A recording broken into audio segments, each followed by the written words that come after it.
teman-teman semua, apa kabar? Nih hari ini Michelle bisa.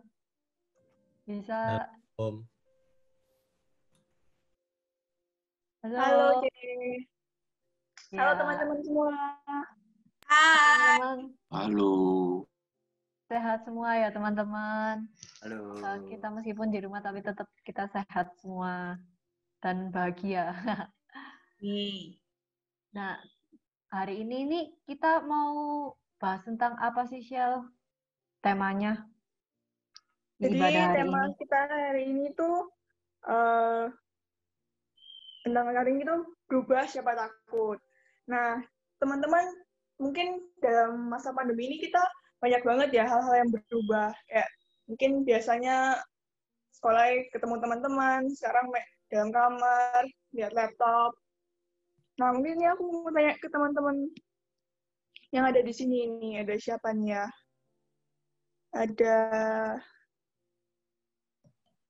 Boleh nyalain itu kamera teman-teman supaya Michelle bisa lihat nih. ya benar. Siapa aja yang ada di sini. Michael deh. Michael. Siapa? Ada Michael. Mana Michael. Oh, Michael. Boleh. Michael Berubah, bisa nyalain mikrofon nggak, Michael? Nah, itu tuh, Michael. Ya, Ci. Oke. Nah, perubahan apa yang kamu rasain selama pandemi ini? Yang paling besar gitu, Mike, apa menurutmu? Apa ya?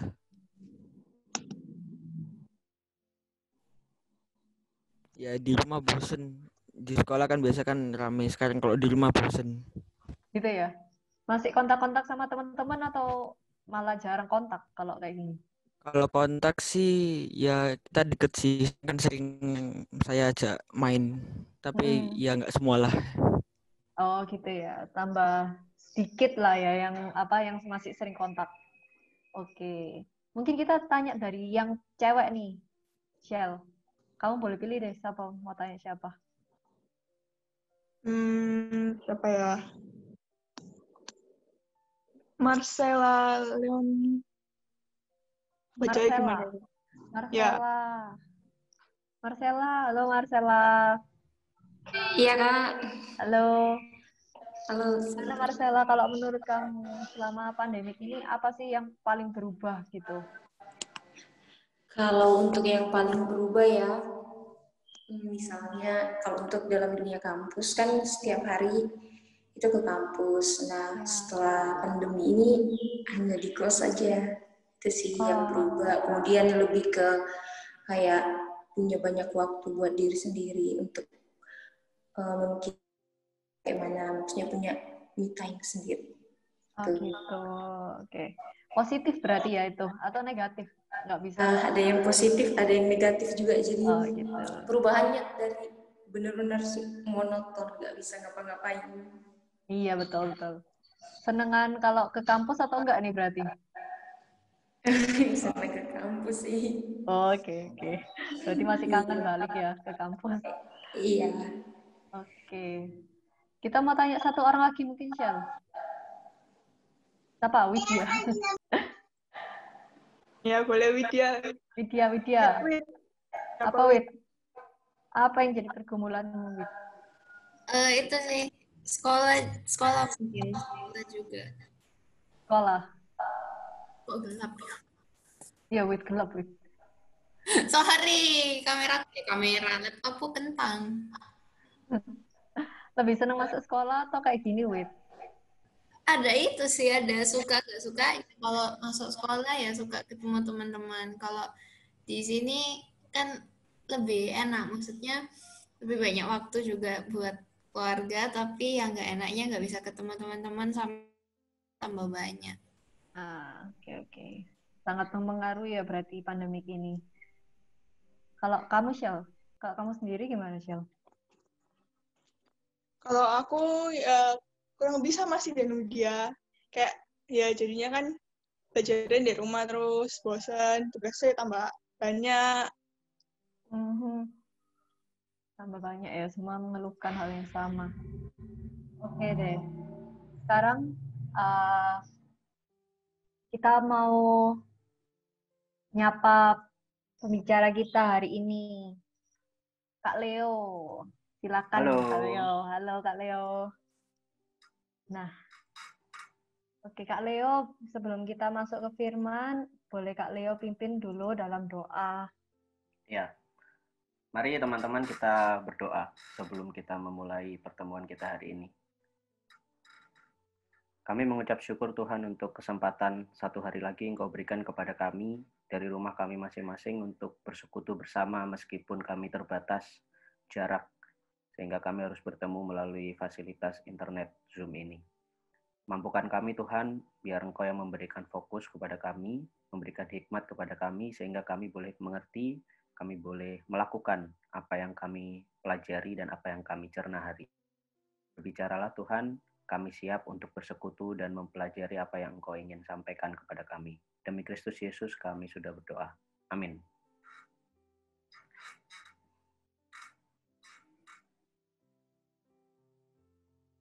Oke, langsung diserahin ke Michelle dan Kak Leo. Di sini Michelle yang akan menemani Kak Leo nih hari ini jadi moderatornya.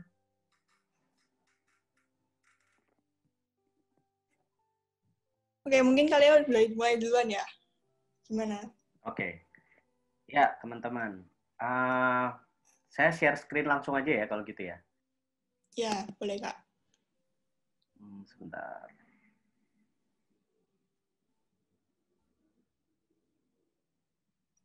Apakah sudah terlihat di layar? Ya, udah Kak. Ya, oke. Nah, hari ini kita akan belajar tentang tema ini, teman-teman. Berubah. Nah, berubah siapa takut, gitu ya. Nah, tapi sebelum kita lebih lanjut belajar tentang ini, mari kita baca Alkitab kita pada bagian Injil Matius pasal 11. Matius pasal 11 ayat 16 sampai 19, ayat 25 sampai dengan 30. Matius pasal 11 ayat 16 sampai 19, kemudian ayat 25 sampai 30. Saya akan membantu membacakan, teman-teman membaca masing-masing ya di rumahnya. Matius pasal 11 ayat 16. Dengan apakah akan kuumpamakan angkatan ini? Mereka itu seumpama anak-anak yang duduk di pasar dan berseru kepada teman-temannya. Kami meniup seruling bagimu, tetapi kamu tidak menari. Kami menyanyikan kidung duka, tetapi kamu tidak berkabung. Karena Yohanes datang, ia tidak makan dan tidak minum. Dan mereka berkata, ia kerasukan setan. Kemudian anak manusia datang, ia makan dan minum. Dan mereka berkata, lihatlah, ia seorang pelahap dan peminum, sahabat pemungut cukai dan orang berdosa. Tetapi hikmat Allah dibenarkan oleh perbuatannya. Ayat 25. Pada waktu itu berkatalah Yesus, Aku bersyukur kepadamu Bapa, Tuhan langit dan bumi, karena semuanya itu Engkau sembunyikan bagi orang bijak dan orang pandai. Tetapi Engkau nyatakan kepada orang kecil. Ya Bapa, itulah yang berkenan kepadamu. Semua telah diserahkan kepadaku oleh Bapakku, dan tidak seorang pun mengenal anak selain Bapa. Dan tidak seorang pun mengenal Bapa selain anak, dan orang yang kepadanya anak itu berkenan menyatakannya. Marilah kepadaku semua yang letih lesu dan berbeban berat. Aku akan memberikan kelegaan kepadamu. Pikulah kuk yang kupasang, dan belajarlah padaku, karena aku lemah lembut dan rendah hati, dan jiwamu akan mendapatkan ketenangan. Sebab kuk yang kupasang itu enak, dan bebanku pun ringan. Demikianlah firman Tuhan. Nah, teman-teman, sebelum kita masuk lebih jauh, saya mau tanya buat kita semua nih. Apa sih sebenarnya berubah itu? Nah, ini. Berubah itu apa? Gitu. Sebelum kita coba kulik lebih dalam gitu ya. Nah, saya Berubah ya. iya, apa tuh kira-kira? Kalau menurut aku berubah itu eh keluar dari zona nyaman kita, Kak. Kalau misalnya biasanya mungkin ngapain ya? Kayak kebiasaannya kalau langsung kayak pulang sekolah langsung main handphone, mungkin bisa beres-beres dulu gitu. Melakukan sesuatu yang nggak biasanya dilakukan gitu ya. Ya, Oke. Ada yang lain kira-kira, mungkin teman-teman ada yang punya jawaban lain tentang makna berubah? Makna kata teman-teman kalau berubah. ada yang mau jawab, boleh langsung unmute aja teman-teman. Ini ada jawab dari Reina di chat, ada perbedaan. Ada perbedaan. Oh, baik. Ada lagi yang lain misalnya? Satu lagi. Berubah. Minta Mika ya, boleh ya, Kak? Apa? Aku minta tolong Mika. Ini Oh Mika ya, ada. boleh. Mika, boleh tolong jawab. Menurut kamu berubah itu apa sih? Ya, mengalami perubahan berbeda gitu. Berbeda. Oke. Terima kasih jawabannya teman-teman. Semua jawabannya betul. Nah, saya coba baca di Kamus Besar Bahasa Indonesia waktu saya persiapan ini. Berubah itu arti katanya ini, menjadi lain atau menjadi berbeda dari sebelumnya. Beda dari sebelumnya. Nah, waktu saya baca-baca ini, saya ingat gitu. Saya ingat ada satu tokoh Marvel. Nah, teman-teman pasti tahu lah ya. Satu tokoh Marvel ini terkenal. Warnanya hijau, badannya gede. Ini dia, Hulk. Gitu ya. Saya jadi ingat dia. Kan dia ini adalah seorang dokter yang namanya Banner ya, Bruce Banner. Dia mengalami kecelakaan ketika ia menemukan sebuah bom gamma terus meledak gitu, terus akhirnya membuat dia bisa berubah menjadi sosok ini, sosok Hulk ini sewaktu-waktu ketika ia mengalami kemarahan, ia mengalami teror, bahkan juga kesedihan yang sangat amat berat. Nah, ketika ia mengalami itu, ia berubah menjadi yang lain dari dirinya. Menjadi bukan Bruce, tapi menjadi Hulk yang badannya besar. Ya, seorang humanoid ya. Dia tuh raksasa gitu kan. Badannya gede, warnanya hijau gitu, kekuatannya luar biasa. Nah, ia berubah dari yang dirinya, manusia biasa, menjadi sosok ini. Ia dapat berubah menjadi yang lain dari dirinya yang sebelumnya. Gitu. Nah, tapi pertanyaannya gini, apakah berubah itu selalu yang spektakuler? Apakah berubah itu selalu hal-hal yang heboh gitu? Tentu saja enggak ya. Tadi seperti yang dikatakan sama Michelle, keluar dari kebiasaan yang seperti biasanya kita melakukan hal-hal yang lain itu juga berubah. Nah, makanya itu ada seorang filsuf namanya itu Heraclitus. Filsuf ini mengatakan begini, there is nothing permanent except change. Tidak ada yang permanen atau tidak ada yang sesuatu yang tetap di dunia ini kecuali perubahan itu sendiri. Jadi tidak ada sesuatu pun di dunia ini yang tidak berubah. Semuanya berubah karena perubahan itu tetap ada dimanapun, kapanpun, bagaimanapun caranya. Betul ya. Misalnya kalau kita perhatikan diri kita gitu ya. Paling gampang tuh biasanya kita suka memperhatikan kuku tangan, kuku kaki kita ya. Seiring berjalannya waktu dia lama-lama pasti akan panjang gitu ya. Terus habis itu kita potong jadi pendek lagi. Terus saya jadi ingat gini, tentang perubahan itu saya dulu sempat waktu saya SMP. SMP itu kan masa-masanya puber. Saya itu cowok yang lumayan sangat mencolok pubernya. Karena waktu SMP saya udah brewokan. Nah, itu. Jadi saya cukup terkenal di sekolah. Karena nggak banyak yang waktu itu brewokan. Nah, itu ada perubahan yang muncul secara alami dari diri saya. Secara biologis saya mengalami perubahan, saya punya brewok, saya punya kumis gitu kan. Terus habis itu suara saya menjadi berat seperti yang kita pelajari di kelas di biologi kan. Ada perubahan-perubahan itu yang dialami manusia.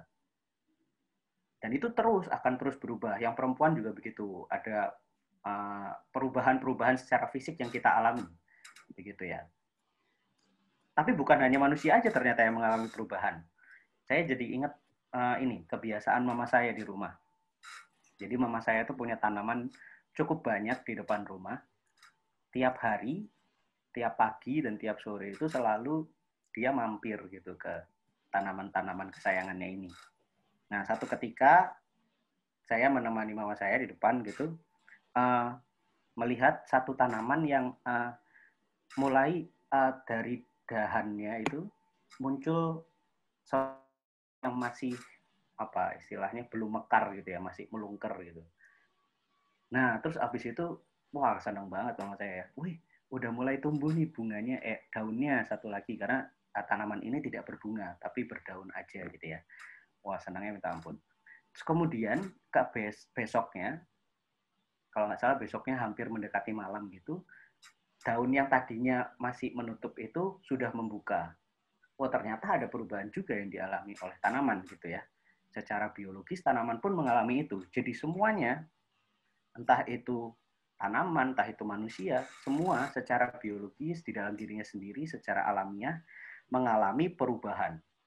Saya dan daun ini berubah. Daun ini dari kuncup menjadi mekar. Saya dari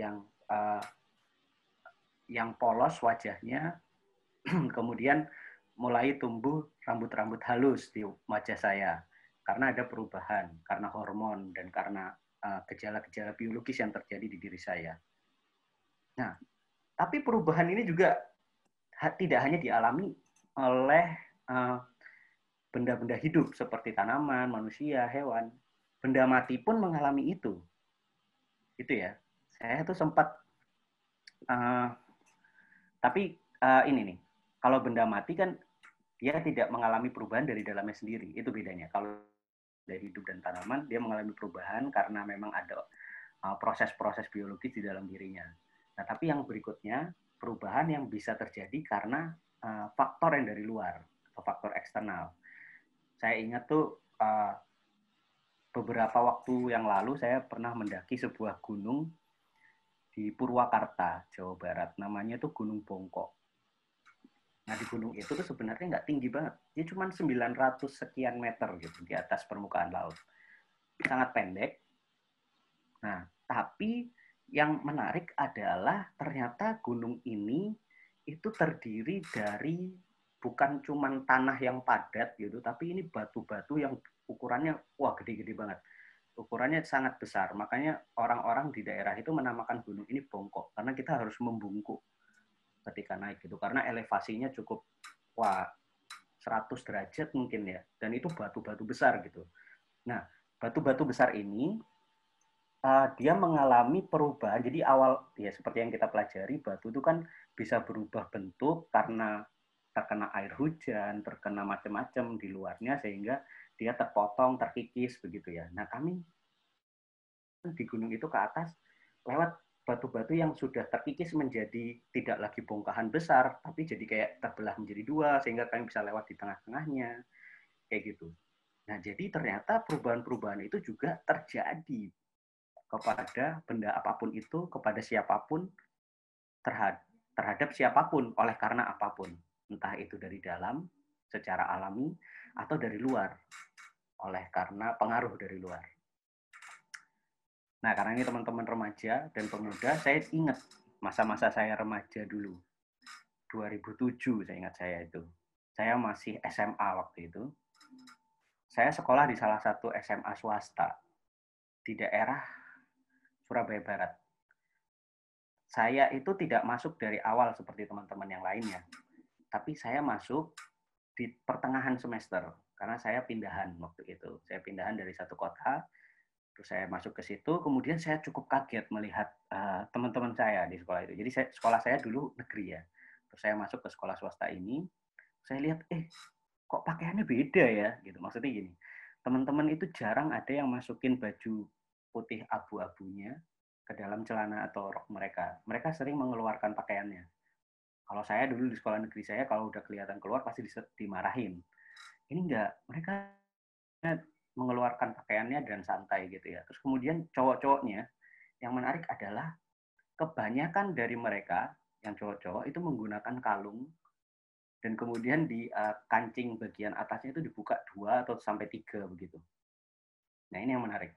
Akhirnya, oh apakah waktu itu karena saya masih ini ya, masih polos gitu ya, saya mikir, oh apakah emang ini nih style-nya zaman sekarang gitu kan, trennya pakai kalung yang putih rantai-rantai gitu kan. Akhirnya karena teman-teman saya melakukan itu, saya pun ngikut. Satu ketika pas saya naik ke kelas 2, saya sengaja menyisihkan uang saya untuk beli kalung gitu. Akhirnya saya pakai kalung itu, kemudian saya bergaya seperti teman saya, mengikuti tren yang ada di sekolah itu, yang ada di teman-teman saya. Saya berubah karena ada faktor lain yang mengajak saya, membuat saya menjadi berubah dari kebiasaan saya yang lama, dari diri saya yang lama menjadi diri saya yang baru yang berbeda dari sebelumnya. Intinya perubahan itu terjadi pada kapanpun, waktunya, dan kepada siapapun, kepada apapun. Nah, bacaan kita hari ini juga menceritakan tentang sosok yang membawa perubahan. Sosok yang membawa pemulihan, membawa satu tawaran yang baru kepada satu komunitas tertentu. Nah, kalau kita lihat tadi di bacaan kita, ada dikatakan di situ Yohanes Pembaptis dan Yesus. Nah, Yesus dan Yohanes Pembaptis ini adalah dua sosok orang yang membawa perubahan dan pemulihan. Kalau kita ingat di bacaan-bacaan Injil yang lain gitu ya, Yohanes itu kan tukang pengkhotbah juga. Yesus juga begitu kan. Dari khotbah-khotbahnya kita tahu bahwa ia ingin kalau ada perubahan yang terjadi di komunitas waktu itu di bangsa Yahudi. Bertobatlah kamu gitu karena kerajaan Allah sudah dekat, itu kata Yohanes Pembaptis kan. Yesus pun begitu. Banyak hal yang mereka berdua lakukan dengan tujuan untuk membawa perubahan dan pemulihan bagi masyarakat Yahudi. Nah, tapi anehnya, kita lihat tadi di ayat 18 sampai dengan 19, anehnya orang-orang Farisi dan ahli-ahli Taurat, mereka pemuka-pemuka agama ini justru menolak kehadiran Yesus dan Yohanes Pembaptis. Yesus dan Yohanes Pembaptis ditolak oleh pemuka agama Yahudi saat itu. Nah, kan lucu. Ada tawaran yang baru, yang baik, tapi ditolak sama pemuka agama. Nah, ini. Mari kita perhatikan ayat 18 dan 19 ya. Kata mereka begini, kata penulis Injil Matius, karena Yohanes datang, ia tidak makan dan tidak minum, mereka berkata kerasukan setan. Mereka ini, itu tadi yang saya katakan, orang Farisi dan ahli-ahli Taurat. Kemudian anak manusia datang, ia makan dan minum, dan mereka berkata, ia seorang pelahap dan peminum, sahabat pemungut cukai dan orang berdosa. Nah, jadi apapun yang Yesus dan Yohanes Pembaptis lakukan, itu tuh kayak salah gitu di mata pemuka-pemuka agama Yahudi saat itu. Semuanya nggak benar, nggak usah diterima ajaran-ajarannya, ditolak. Mereka semua ditolak. Nah, lalu pertanyaannya sekarang, kenapa mereka menolak Yesus? Kenapa mereka menolak Yesus dan Yohanes Pembaptis? Kenapa Yesus dan Yohanes Pembaptis ditentang ajarannya oleh para pemuka agama Yahudi ini? Tentu saja jawabannya karena mereka sudah terlanjur nyaman sama posisi mereka. Bayangkan saja kalau teman-teman sempat baca literatur tentang Yahudi gitu ya, Yudaisme, pemimpin agama Yahudi itu menetapkan berbagai macam peraturan bagi umat Yahudi ya, pemeluk agama Yahudi, supaya mereka melakukan sekian macam aturan itu secara detail. Dan mereka itu sangat dihormati karena mereka pemuka agama gitu. Nah, ahli-ahli Taurat dan orang-orang Farisi ini terlalu nyaman sama keadaan dan posisinya yang membanggakan itu. Yang menurut mereka, wah ini emang posisi yang paling mantep dah gitu katanya ya. mereka disanjung, mereka dipuji-puji, mereka karena mereka yang paling hafal, mereka yang paling istilahnya kalau ada paling hatam gitu ya, paling hatam melakukan sekian ratus aturan itu secara detail. Jadi mereka karena udah nyaman sama sanjungan, sama posisi, sama keadaan mereka saat itu, mereka tidak mau menerima interupsi. Wah ini, interupsi. Interupsi, ini saya pakai kata interupsi karena saya rasa ini bahasa yang cocok untuk kita pelajari di RA ketika kita membahas tentang perubahan. Karena berubah itu butuh interupsi. Nah, menurut KBBI, menurut kamus, interupsi itu pemotongan, penyelaan, gitu ya. Kalau misalnya kita di sebuah rapat, misalnya kalau kita di organisasi tertentu, biasanya kalau kita mau menyampaikan sesuatu, kadang kita harus angkat tangan, pemimpin rapat interupsi, gitu ya, biasanya. Karena kita harus memotong jalannya rapat itu. Karena ada sesuatu yang mau kita sampaikan. Nah, interupsi itu adalah penyelaan atau pemotongan. Dan dari interupsi ini ada dua hal yang mungkin bisa terjadi.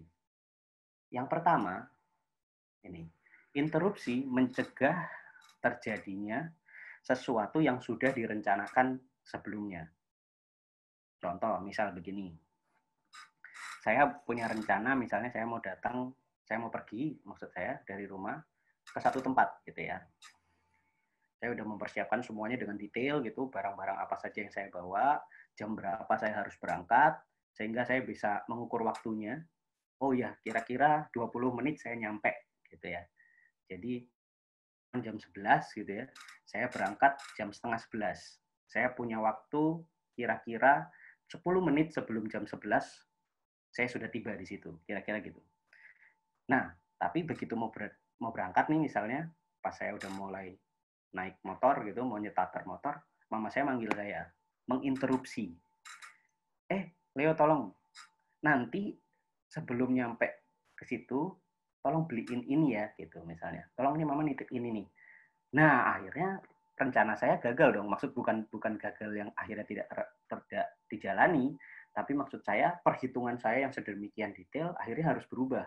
Karena saya harus mampir dulu ke toko, mencari barang yang sudah tadi dititipkan gitu, akhirnya perhitungan waktunya jadi kacau dan bisa saja rencana saya gagal. Saya bisa nyampe di tempat itu lebih dari jam 11 dari perkiraan saya. Nah, interupsi itu mencegah terjadinya, bisa jadi interupsi mencegah terjadinya sesuatu yang sudah kita rencanakan sebelumnya. Nah, tapi kemungkinan yang lain, interupsi itu juga bisa membuka kesempatan atau kemungkinan yang baru. Gitu ya. Interupsi selain mencegah terjadinya yang sudah kita rencanakan dengan detail, dengan baik, tapi juga di satu sisi, interupsi juga memungkinkan membuka sebuah kemungkinan, membuka sebuah kesempatan, membuka sebuah hal yang baru yang mungkin saja bisa kita alami. Contoh, misal, waktu itu saya sempat dikenalkan oleh anaknya teman papa saya. Jadi waktu itu saya sudah lulus dari kuliah saya yang dulu. Saya sempat kuliah di ITS, selesai gitu. Habis itu saya fokus sama kegiatan saya gitu ya. Terus kemudian satu ketika saya dikenalkan oleh anak teman papa saya. Ketika saya meniti karir saya, waktu itu saya fokus di dunia musik ya. Nah kemudian satu ketika saya diminta untuk ketemu anaknya teman papa saya ini. Nah di pertemuan itu saya nggak pernah kenal anak ini sebelumnya ya. Dia usianya lebih tua dari saya. Kemudian tuh dia lagi ada di Surabaya. Coba kamu ketemu sama dia gitu ya. Terus kemudian saya nggak pernah kenal gitu ya. Sama sekali nggak kenal, belum chattingin juga. Terus akhirnya oke lah gitu ya. Habis itu karena papa saya yang nyuruh saya ya saya ngerasa oh ya oke lah. Mungkin ini hal yang bagus gitu. Akhirnya saya berangkat, sampailah di rumah anaknya teman papa saya itu.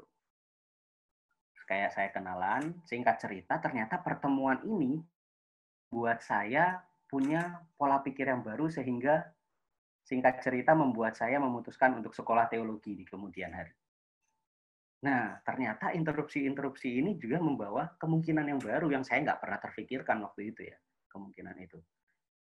Dan itulah keunikannya interupsi. Selain mengubah sesuatu yang sudah direncanakan, tapi juga membawa kemungkinan yang baru. Dan kurang lebih interupsi ini juga yang dilakukan Yesus kan. Yesus menginterupsi, dalam hal ini di bacaan kita, ahli-ahli Taurat dan orang-orang Farisi. Yesus datang, dia mau menginterupsi para ahli Taurat dan orang-orang Yahudi, orang-orang Farisi. Yesus mau menginterupsi kenyamanan yang mereka rasakan saat itu, yang mereka sudah terlanjur enak-enakan di kenyamanan mereka. Kenyamanan yang merupakan sebuah hal yang mungkin sudah direncanakan sama mereka, kemewahan yang sudah mereka inginkan sejak dahulu gitu ya, ingin dihormati, tapi Yesus datang dan mengganggu dengan interupsinya. Yesus datang menginterupsi kenyamanan itu, dan tentu saja sebenarnya interupsi ini kan memungkinkan sebuah kemungkinan yang baru, pengalaman yang baru yang bisa dialami oleh mereka, yang bisa dialami oleh pemimpin agama Yahudi ini. Langsung kecampur. Nah, Yesus datang menawarkan sebuah hal yang baru, yang mengubahkan sebuah hal yang baru, yang memulihkan bagi mereka. Tapi mereka menolaknya. Ini yang coba ditulis, coba diceritakan oleh penulis Injil Matius yang kita baca tadi. Mereka menolak interupsi yang datangnya dari Yesus itu. Nah, kalau kita renungkan sekarang tentang interupsi ini, kadangkala kita begitu ya, gitu ya. Oh, setidaknya saya gitu ya. Kalau kita mengingat misalnya perjumpaan dengan seseorang gitu ya, atau perjumpaan dengan satu hal tertentu, satu masa tertentu yang menginterupsi hari-hari saya, gitu, hari-hari kita. Bisa jadi ya itu tadi, semuanya bisa kacau dari bayangan awal kita, dari apa yang sudah kita rancangkan sedemikian rupa, yang sudah kita inginkan, yang sudah kita jadwalkan begitu ya. Tapi ya itu, seringkali perjumpaan itu juga ada kemungkinan buat kita merasakan petualangan yang baru, merasakan pengalaman yang baru, bahkan merasakan kesempatan berproses yang baru. Tapi masalahnya, kadang kita merasa takut, kadang kita merasa khawatir gitu ya. Oh iya, nanti kalau misalnya aku harus berubah, harus mendengar apa interupsi itu, kemudian aku melakukannya, aku takut nanti gimana ya ke depan. Misalnya kalau kehidupan saya gitu ya, ketika saya ketemu sama teman papa saya itu, terus kemudian saya punya ide untuk, oh ya, aku butuh sekolah teologi misalnya gitu ya. Terus aku merasa takut, aku merasa khawatir. Wah, nanti kalau aku sekolah teologi kan susah. Aku harus belajar ini dan itu, belajar bahasa bahasa Ibrani, bahasa Yunani gitu ya. Harus belajar filsafat, harus belajar ini, belajar itu. Kemudian nanti bayarnya gimana? Terus kemudian setelah lulus bagaimana? Nanti pas kuliah enak atau enggak gitu ya. Banyak hal yang membuat kita khawatir, membuat kita galau akhirnya. Bisa nggak ya aku menjalankan interupsi itu gitu. Nah, ketika interupsi datang menghampiri kita dan memaksa kita untuk berubah karena interupsi itu, sering ya itu tadi menghiraukannya akhirnya kan, karena kita takut, karena kita khawatir, ya udah nggak usah dilakukan. Akhirnya kita nggak bisa merasakan hal yang baru. Ketika kita diinterupsi, nggak usah lah gitu. Ya kita tetap diem di situ, tetap diem di posisi itu, di masa itu, dan kita nggak bisa belajar sesuatu yang baru. Kita nggak bisa merasakan pengalaman yang baru, kita tidak bisa merasakan petualangan yang baru. Dan untuk itulah Yesus datang. Yesus datang menawarkan dirinya sebagai kawan seperjalanan kita.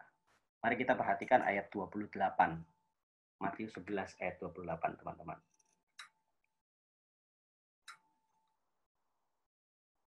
Di situ dikatakan, marilah kepadaku semua yang letih lesu dan berbeban berat. aku akan memberikan kelegaan kepadamu. Marilah datang kepadaku semua yang letih lesu dan berbeban berat, aku akan memberikan kelegaan kepadamu. Yesus datang menginterupsi kita. Dia tahu bahwa interupsi itu ada kemungkinan-kemungkinan kita tidak bisa melakukannya. Tapi dia bilang, sini datang.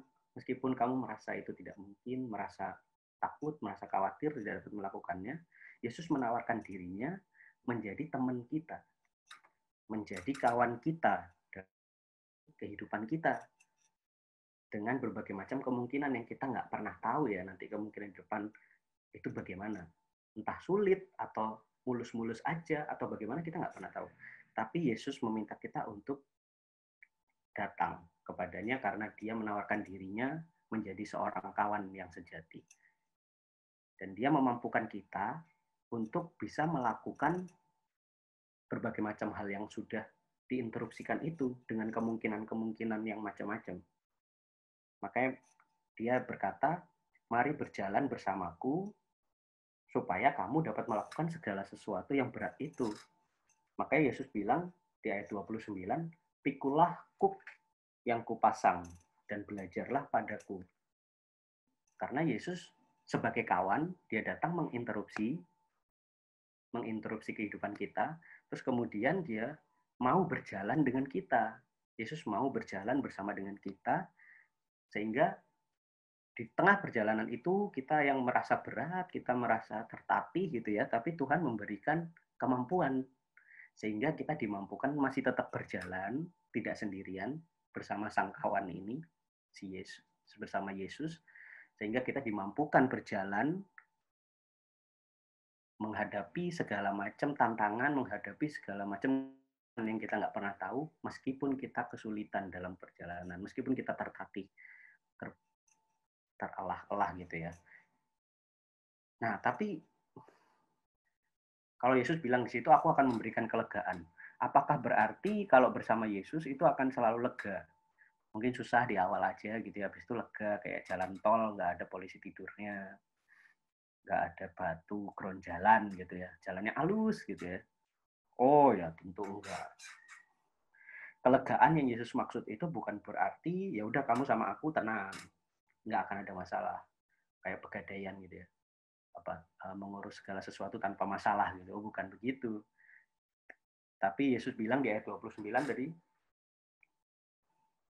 pikulah kuk yang kupasang dan belajarlah padaku karena aku lemah lembut dan rendah hati dan jiwamu akan mendapat ketenangan. Kemudian berikutnya, sebab kuk yang kupasang itu enak dan bebanku pun ringan. Kita tetap disuruh memikul kuk. Nah ini, mungkin teman-teman banyak yang belum mengerti kuk itu apa ya. Kuk itu kalau teman-teman pernah datang ke sebuah desa gitu, ada biasanya yang dipakai untuk membajak membajak lahan yang mau dipakai untuk ditanamin padi gitu ya. Biasanya harus dibajak dulu. Nah, kuk itu yang ditaruh di pundaknya kerbau itu, sehingga dia terhubung sama temennya di sebelahnya, supaya jalannya bisa diarahkan oleh si yang mengendalikan dia gitu. Jadi kuk itu berasal dari kayu. Bayangkan saja kalau misalnya kita harus membawa kayu itu seperti kerbau itu dan harus berjalan sekian panjang lahan sawah gitu kan bukan yang pendek-pendek ya. Itu tuh panjang-panjang, lebar-lebar. Nah itu Yesus menggambarkan bahwa kita diminta untuk memikul kuk itu. Tapi juga kita diminta untuk belajar pada Yesus. Bukan Yesus, ya udah kukmu gitu, pikul, terus habis itu jalan dewi. Enggak, Yesus enggak begitu. Pikulah kuk yang kupasang dan belajarlah padaku. Karena kuk yang Yesus pasang itu enak dan bebannya ringan. Jika kita tetap mau berjalan bersama dengan sang kawan sejati itu, Yesus. Oleh karena itu, berubah, mengalami interupsi, dan kemudian kita memutuskan untuk mengikuti interupsi itu, atau dengan kata lain berubah menjadi orang yang lebih baik, yang berbeda dari sebelumnya, tentu saja bukan sebuah hal yang simpel, sebuah hal yang gampang, seperti mengubah cat kamar kita misalnya. Kita perlu bungkusin semua barang-barang dulu pakai koran atau pakai kertas-kertas bekas begitu ya, supaya barang-barang kita tidak tertumpah cat. Ada banyak hal yang harus dilakukan untuk mengubah sesuatu. Dan itu bukan satu hal yang mudah, simple. Mie instan aja, yang katanya instan, kita perlu harus nyalain kompor dulu, buka bungkusnya dulu, buka bumbu-bumbunya dulu, dicampur dulu, dimasak dulu. Yang instan aja belum tentu seinstan itu gitu ya. Ada banyak hal yang perlu dilakukan untuk menjadi seseorang yang lebih baik dalam menjalani interupsi itu. Nah, berubah itu ternyata membutuhkan sebuah ketekunan. Ketekunan itu tentu sulit ya. Saya sempat ngalamin itu dulu ketika saya sekolah sih ya. Saya itu dulu zaman SMA dicap sebagai siswa yang suka telat. Karena sekolah saya cukup jauh. Rumah saya daerah Rungkut, tapi sekolah saya Surabaya Barat. Bayangkan jauhnya itu sebagaimana dari timur ke barat. Saya bawa sepeda motor waktu itu. Kemudian saya harus membiasakan diri, harus menertibkan diri untuk bangun lebih pagi, supaya persiapannya cukup, bisa sarapan, terus kemudian bisa berkendara sepeda motor ke sekolah saya. Yang kira-kira makan waktu 40 menit lebih lah, kayaknya hampir 50. Apalagi kalau pagi-pagi, itu macetnya bukan main waktu itu. Di daerah Satelit itu, Darmo Satelit itu masih belum ada jalan yang turun ke bawah ya kayak sekarang. Dulu masih belum ada. Macetnya minta ampun. Jadi itu, ternyata ketekunan untuk menjadi sesuatu yang lebih baik itu ternyata sulit dilakukan. Tapi Yesus mau coba ajarkan pada kita bahwa segala sesuatu yang sulit itu bukan berarti tidak bisa kita lakukan. Segala sesuatu yang sulit bukan berarti akhirnya oke, stop, aku tidak mau melakukannya. Bukan begitu. Tapi bersama dengan Yesus, segala sesuatu yang sulit kita bisa hadapi bersama meskipun tertatih. Nah, akhirnya apa yang bisa kita pelajari? Hal ini tentang berubah. Ketika kita mau mendengarkan interupsi yang tadi saya katakan, ketika kita mau mendengarkan interupsi dan kemudian memasrahkan diri kita, menyerahkan secara penuh diri kita kepada Tuhan, yaitu sang kawan sejati tadi, tidak ada hal sulit yang tidak dapat kita lakukan. Karena Yesus sang kawan sejati itu yang akan memampukan kita meskipun kita tertatih. Ada satu quote yang menarik dikatakan oleh seorang teolog bernama John Henry Newman. Dia bilang begini, "To live is to change, and to be perfect is changed often." Jadi hidup itu adalah tentang berubah gitu. Dan menjadi sempurna itu, ya itu, seberapa sering kita berubah. Karena berubah itu akan selalu tetap ada. Perubahan akan selalu abadi sampai kapanpun, dimanapun, kapanpun. Jadi pertanyaannya, maukah kita berubah? Maukah kita mendengarkan interupsi itu dan berjalan melakukan interupsi itu bersama dengan Yesus? Tuhan Yesus memberkati kita sekalian. Amin. Diskusi gitu, Michelle, atau langsung ditutup sama doa? Ya, mungkin dari teman-teman dulu ada yang mau kasih pertanyaan mungkin tentang khotbah hari ini.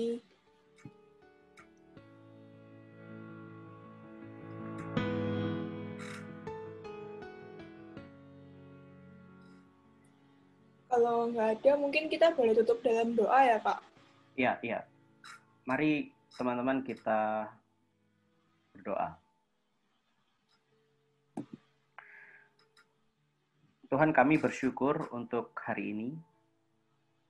Kami bersyukur untuk hal yang baru yang boleh kami pelajari tentang berubah. Tentu kami sadar banyak hal yang sulit dilakukan. Banyak hal yang menjadi tidak mudah ketika kami memutuskan untuk mendengarkan interupsi, kemudian melakukannya. Tapi Tuhan, hari ini kami belajar bahwa Engkau tidak diam.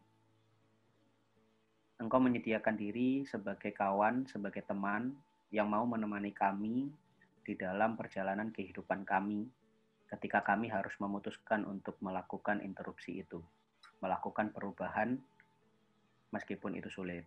Kami bersyukur untuk kesediaan Engkau menemani, sehingga kami pasrahkan diri kami, mampukan kami, supaya kami mau memberikan diri sepenuhnya ke dalam tangan pengasihan-Mu, supaya kami dimampukan. Kemudian kami mengalami pemulihan, dan kami mengalami petualangan yang baru bersama dengan-Mu, Tuhan. Terima kasih Tuhan, kami serahkan diri kami sepenuhnya ke dalam tangan pengasihan-Mu. Di dalam nama Yesus Kristus kami sudah berdoa. Amin. Oke, teman-teman, aku mau ngasih kita untuk memberikan persembahan, kita tuh bisa scan QR, boleh tolong ditampilkan QR-nya. Oke.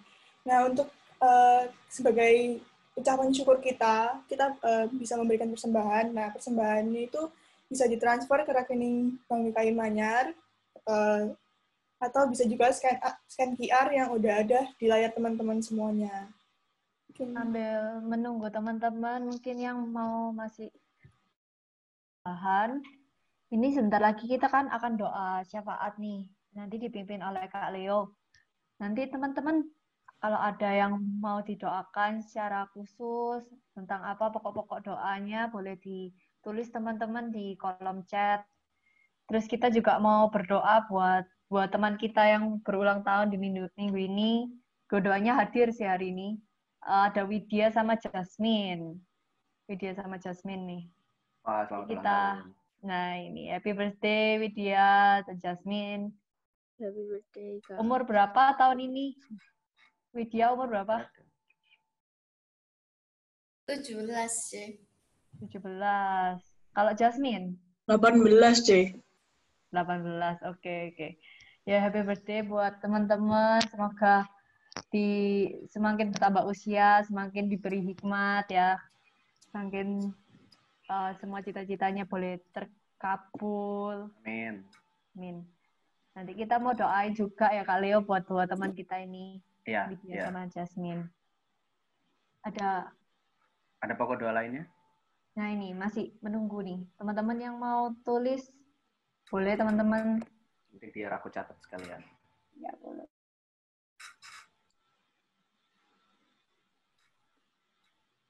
Perkuliahan. Oke. Dari Reina.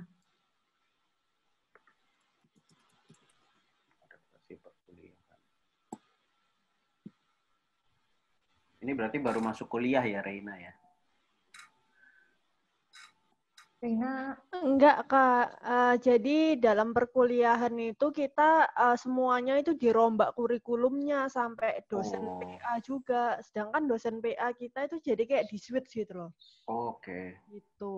Nah, kita ini agak takut gitu karena dosen PA-nya biasanya kalau untuk semester atas itu dekan. Sedangkan kita kebiasaan dosen PA yang seumuran. Jadi kayak canda tawa gitu. Terus biasalah mahasiswa juga kan lagi stres skripsi gitu ya, seperti yang kakak tahu sendiri lah. Reina semester berapa ya? 7. Oke. Oh iya, persiapan ya. Ini ada lagi juga Kak dari Kak Ivan Gary. Oh iya. Dan rencana balik Surabaya untuk ada dari Coach Cipot juga sama Widya. Doa untuk kondisi corona supaya membaik, bisa menjaga kesehatan masing-masing. Ya. Dari Widya, sekolah dan ujian online. Siapa ujian online? Widya. Yang sekolahnya udah yang sekolah, Kak. ujian udah enggak sekarang nih. Apa Oh, mungkin yang udah di kelas 3, Kak, untuk pemilihan kuliah dan jurusannya. kelas 3 persiapan kuliah. Sama Jennifer. Untuk Jennifer, Kak, yang mau ikut audisi. Audisi, ya. Persiapan audisi. Oke. Audisinya kapan itu ya? Kapan, Jen? Audisinya? Bulan depan kayaknya, Ce. Bulan depan. Ya. Oke. Udah, teman-teman, apa ada lagi nih? Ada lagi kah? Mungkin itu dulu, Kak, sama ya buat pekerjaan orang tua kita atau teman-teman yang bekerja ini. Ya, pekerjaan orang tua dan teman-teman ya.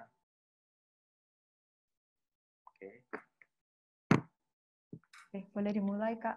Ya, mari teman-teman kita bersaat teduh bersama. Tuhan, kami bersyukur masa pandemi ini kami masih diizinkan untuk bersekutu bersama, bertemu, meskipun tidak secara langsung. Kami bersyukur untuk kesempatan ini. Pada kesempatan ini kami mau berdoa bagi bangsa kami, khususnya kota kami, Surabaya, yang masih berada dalam masa pandemi dan harus mengalami berbagai kebiasaan yang baru. Mampukan kami, Tuhan, sebagai masyarakat Surabaya dan teman-teman kami yang tidak juga berada di Surabaya, untuk beradaptasi, menyesuaikan diri dengan kebiasaan yang baru, sehingga kami dimampukan untuk terus bertahan meskipun ini sulit di masa-masa pandemi ini. Kami juga berdoa dan mengingat bagi setiap tenaga medis yang memberikan dirinya untuk merawat siapapun yang terpapar virus ini. Mampukan mereka, Tuhan, supaya Engkau yang memberikan kesehatan, kemampuan, hikmat, sehingga apapun yang mereka lakukan, semua itu sesuai dengan protokol yang ada, sehingga melalui mereka pun Engkau bekerja atas penyakit yang mereka derita. Berdoa juga bagi seluruh keluarga, kerabat, yang mungkin merasakan kesedihan, atau mungkin sedang berduka karena keluarganya, kerabatnya, oleh karena virus ini. Mampukan mereka, Tuhan, kami yakin Engkau sebagai kawan yang sejati tidak akan pernah meninggalkan mereka, dan Engkau terus bersama-sama dengan mereka memulihkan dan menghibur mereka. Kami juga berdoa bagi seluruh pemuda dan remaja yang saat ini harus melakukan seluruh kegiatan mereka, studi, bekerja, apapun itu, secara berbeda melalui media online yang sudah disediakan. Mampukan kami, mampukan mereka, supaya kami boleh menyesuaikan diri dengan berbagai macam perubahan ini dengan teknologi yang kami pakai, sehingga melaluinya pun kami boleh melakukan apapun yang kami kerjakan, apapun yang menjadi tanggung jawab kami, dan namamu boleh dipermuliakan melalui kami, melalui segala aktivitas yang kami lakukan. Kami juga berdoa bagi rekan kami, Widya dan Jasmine, yang saat ini berulang tahun. Terima kasih Tuhan untuk kesempatan 1 tahun yang Engkau tambahkan bagi mereka berdua. Kami mau berdoa supaya di pertambahan usia ini, sama seperti Engkau menjaga mereka di usia-usia sebelumnya, kami percaya Engkau juga yang akan terus menjaga bersama-sama dengan Widya dan Jasmine yang baru, di tahun yang baru, dengan pengalaman dan petualangan yang baru bersama dengan Tuhan. Kami juga berdoa untuk adaptasi perkuliahan teman kami yang mengalami perubahan kurikulum. Engkau tahu pergumulan ini, tapi kami yakin dan percaya bahwa Engkau yang akan terus memampukan, memberikan hikmat, sehingga meskipun ada berbagai macam yang berubah, kami dimampukan untuk mengerjakannya, kami dimampukan untuk melakukannya, sehingga dapat mengerjakan semuanya dengan baik dan dapat lulus dari kampus ini di waktu yang tepat sesuai dengan yang Engkau inginkan. Demikian juga kami berdoa bagi teman kami, Jennifer, yang mempersiapkan diri untuk audisi pada bulan depan. Tuhan, Engkau yang memampukan. Kami percaya talenta ini datangnya dari Engkau. Dan kami percaya melalui ini semua namamu boleh dipermuliakan. Melalui latihan-latihan yang dilakukan oleh Jennifer, sehingga ia dapat dengan yakin, berani, dapat melakukan audisi ini dengan kekuatan yang datangnya dari Engkau. Kami juga berdoa rencana koas yang akan dilakukan di Surabaya. Kami tahu ini tentu bukan hal yang mudah, harus kembali ke tempat, ke kota lain yang mungkin saja keadaannya pun berbeda dari daerah asalnya. Tapi Tuhan, kami percaya Engkau memampukan. Kalau memang Engkau yang mengizinkan Ivan untuk melakukan koas ini, kami percaya Engkau juga yang akan memberikan kemampuan, memberikan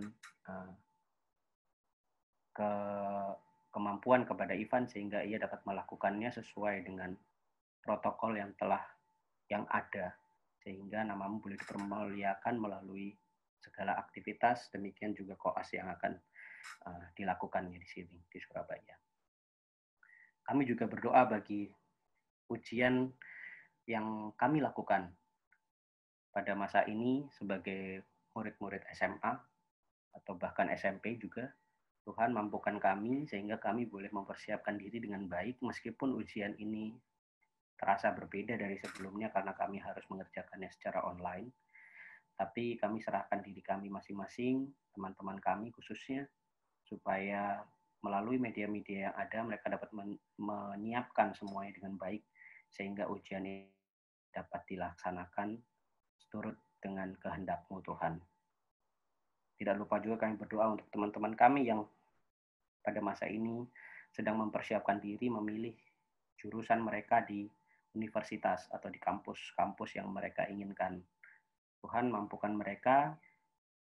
Kami percaya hikmat itu datangnya dari Engkau.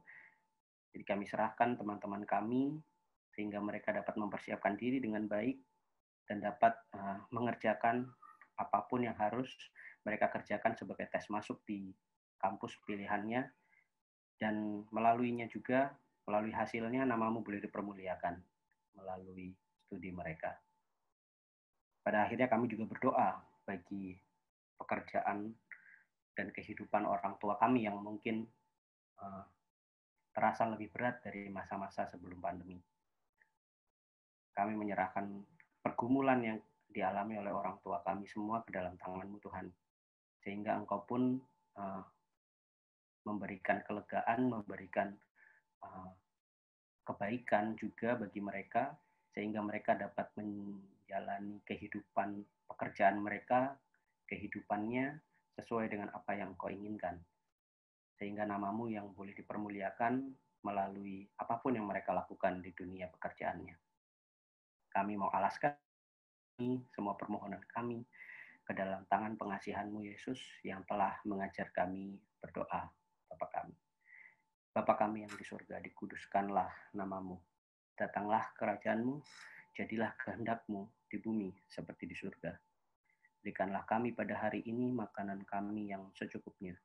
Dan ampunilah kesalahan kami seperti kami juga telah mengampuni orang yang bersalah kepada kami. Dan janganlah membawa kami ke dalam pencobaan, tetapi lepaskanlah kami dari yang jahat, karena Engkau-lah yang mempunyai kerajaan dan kuasa dan kemuliaan sampai selama-lamanya. Amin.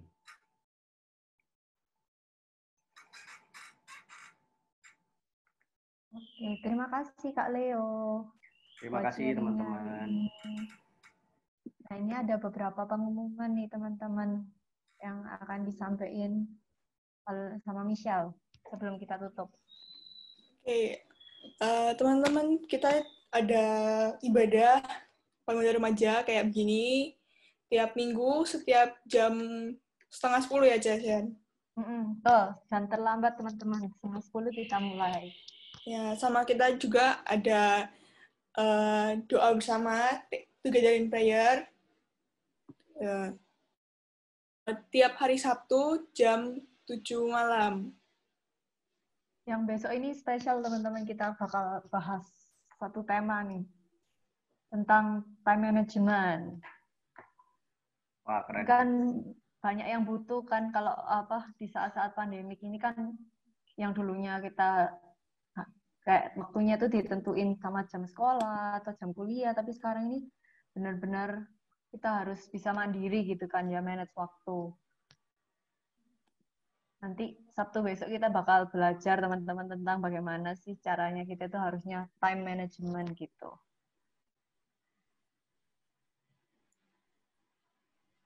Ada lagi, Syal? Ya, itu aja. Mungkin ada tambahan lagi dari teman-teman. Oh, ini. Terus lain. Yang kalau ada teman-teman yang punya masukan tentang tema atau tentang ibadah kita, atau tentang TIP juga, teman-teman boleh langsung kontak teman-teman pengurus yang ada di sini. Ini ada Michelle, ada Widya, ada Brian, ada Clifford, ada Irene, ada Irene. Boleh teman-teman pengurus ada saran apa sih? Nanti kita akan tampung saran-saran dari kalian gitu. Oke, thank you teman-teman. Happy Sunday. Selamat hari Thank Minggu. you semua. Happy Happy Sunday. Sunday. Semua.